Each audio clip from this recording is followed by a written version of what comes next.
Hi guys, welcome to my channel. இன்றைக்கி நம்ம பார்க்க போகிற ரெசிபி எள்ளு துவையல்.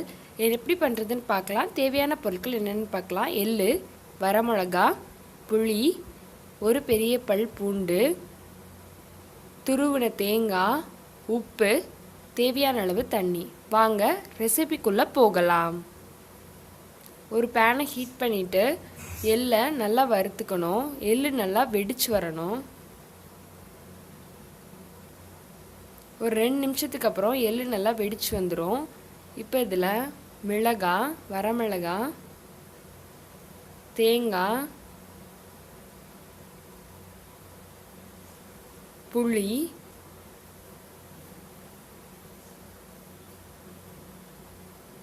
ஒரு பல் பூண்டை நறுக்கி சேர்த்துருக்கேன். இது நல்லா 2லேருந்து 3 நிமிஷம் நல்லா வதக்கிக்கணும். இப்போ வதக்கினதை ஒரு மிக்சிக்கு மாற்றிக்கலாம். இது கூட தேவையான அளவு உப்பு, தேவையான அளவு தண்ணி சேர்த்து நல்லா நைஸாக அரைச்சிக்கலாம். இந்த மாதிரி அரைச்சி எடுத்துக்கோங்க. சாம்பார் சாதத்தோடு இந்த துவையலை வச்சு சாப்பிடும்போது ரொம்ப நல்லாயிருக்கும். இந்த ரெசிபி பிடிச்சிருந்தா என்னோடய சேனலுக்கு லைக் பண்ணுங்கள், கமெண்ட் பண்ணுங்கள், ஷேர் பண்ணுங்கள், சப்ஸ்கிரைப் பண்ணுங்கள், மறக்காமல் பெல் ஐக்கனை கிளிக் பண்ணுங்கள்.